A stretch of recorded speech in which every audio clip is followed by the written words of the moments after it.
Cellphone.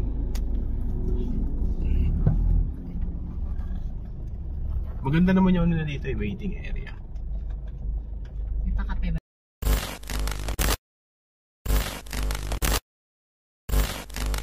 Yon, kung nakikita nyo, madaming pang PMS dito sa may bagong shop na natuklasan ko sa may halos tapat lang ng airport at bago dumating ng Shen View Deck sa may C5 extension. Kung nakikita nyo, madaming oils dito, madaming mga wipers din dito.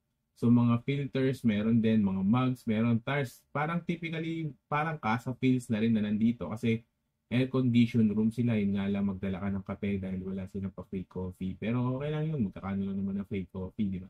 So yan yung kanilang items na meron sila dito. Lahat consumable kasi nga pang PMS sila dito. Ang binili ko nga pala dito ay itong tinatawag natin Brembo Prime Ceramic Brake Pads. Kasi out of stock si Dixel. So nag-try ako at nag-source out ako. Dito nakita ko na malapit sa akin location. So ito ang kanilang box. Mamaya papakita ko sa inyo ano meron dito at what inside the box.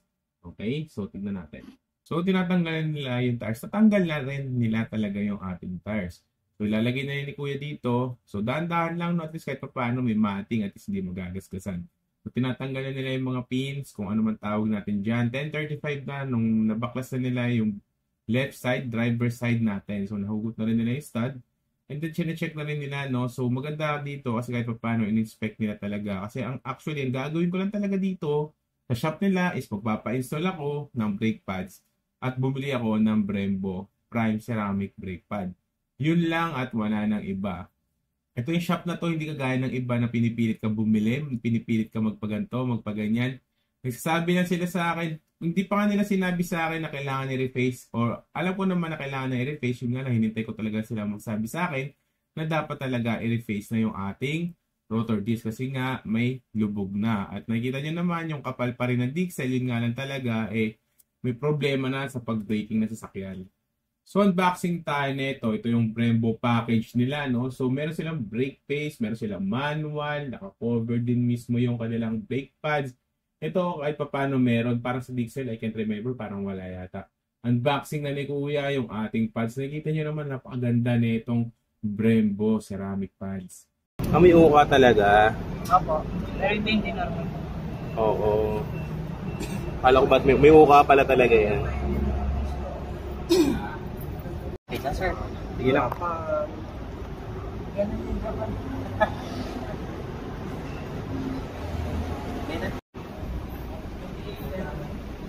50 pesos nga lang ito, pero...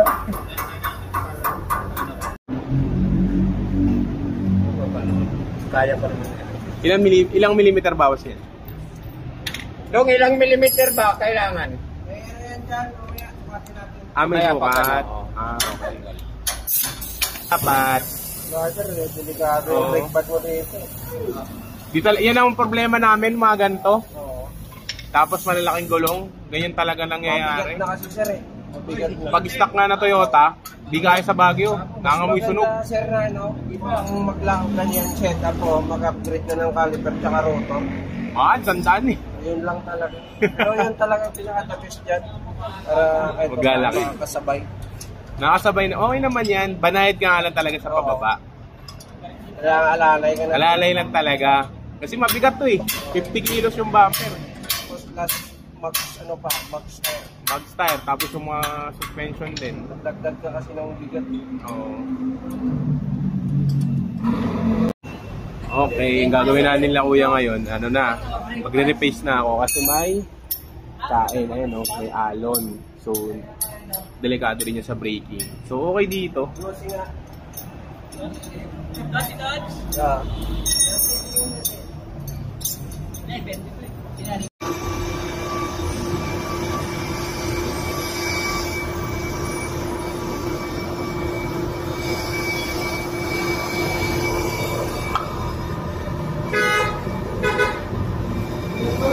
Kung may hindi maabot dyan, balikan natin ng isa. Pero manipis pa rin yung pakain natin. Para hindi masayang yung backup. Ewan ko nga okay yung Brembo eh. Kasi first time kong gumamit yan. Okay, marami na ako nakapitan na. Brembo? Yung... May nakapitan kasi ako, Kaso, huli natin yan siya. Basta hindi siya mag-brown. Oo. Ayan yung Oo, hindi siya nag-silver. Pag ganyan, malalim pa. Hindi pantay. Yan yung nakakapag sa preno mo, minsan papadulas, parang gagawin ganun. Nagawa malumalalim, tatalon. Tatalon. Yan yung laro niya.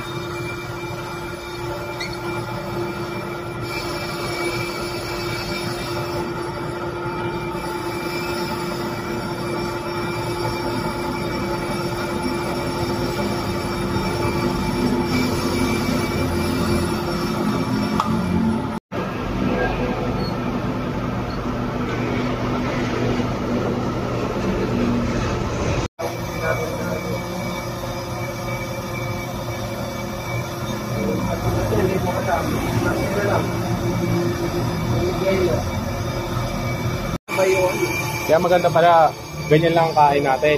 Manipis Isa lang, isa lang. Saka manipis. Isa lang per side. Matagal pero. Kaya nililiha. Oo. Para mawala yung gas pump. Oo. Minimum dapat 23, tayo. 24. So pag 23 below, hindi na pwede. Oo. Hindi na siya usable. Kailangan yan para anti-uga. Oo. Hindi siya spacer, para siya sa lumapit yung mag. Center, Hub-centric ring. Hub-centric. Kasi di ba di naman nakukuha ng camber, kailangan lapat pa rin. Yung lapat.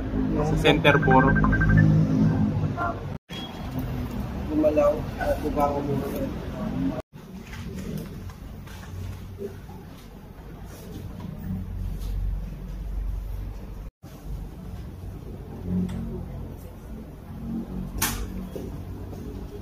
Ito yung next day, nung nagpa-change ako ng brake pad, ng reface ng rotor kay Achievers Car Shop dun sa C5 extension. Hindi pala nila to nabawasan ng brake fluid.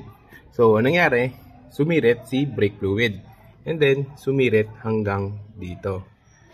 Ayan. So, hanggang dito ang sirit. Okay, as you can see, wala. So, yun lang ang nangyari. Hanggang dito. Wala. Dito. Hanggang dito. Tulo yan. Hanggang baba. Yan ang nangyari.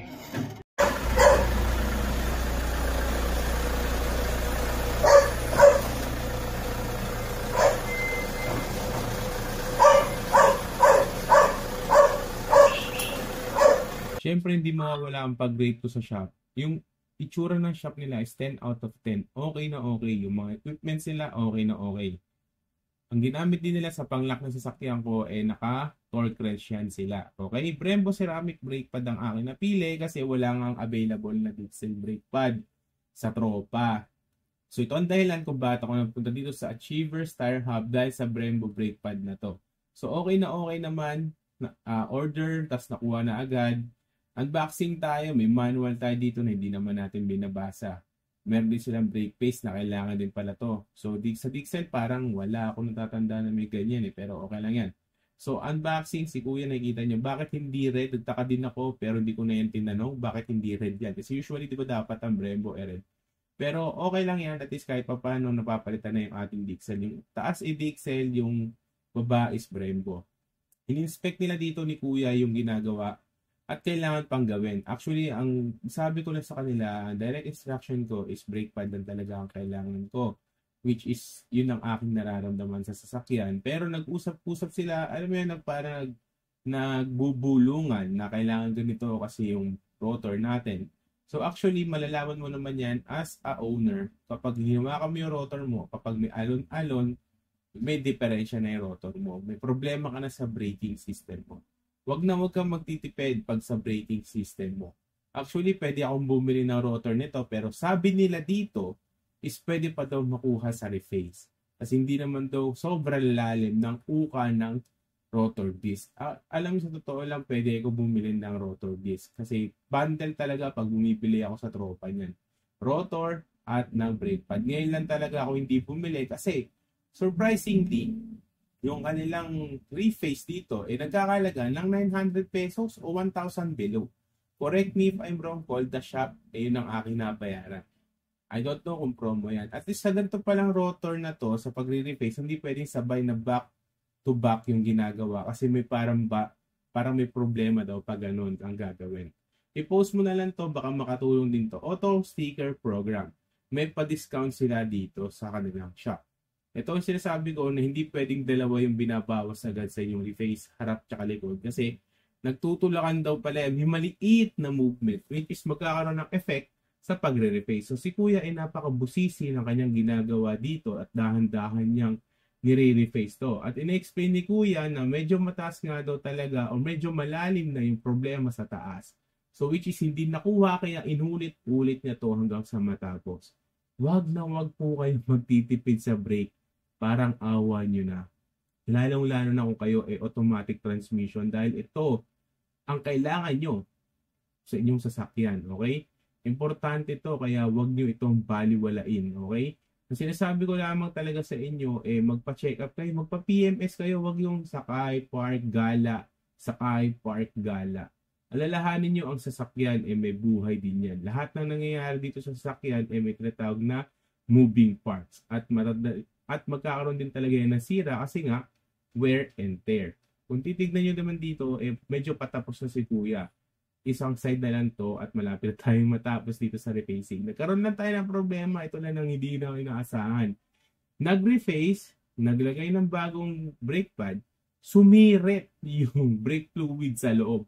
Tumansik, hindi ko alam kung magiging long-term effect nito. Nakita nyo, tagas yun sa master ko. Dahil hindi sila nagbawas. Pero yun lang naman na nangyari. Hopefully, na wala maging issue to sa sasakyan ko.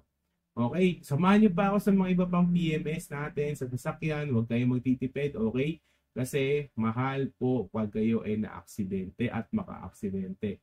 Keep safe everyone and take care. God bless. Yun lang.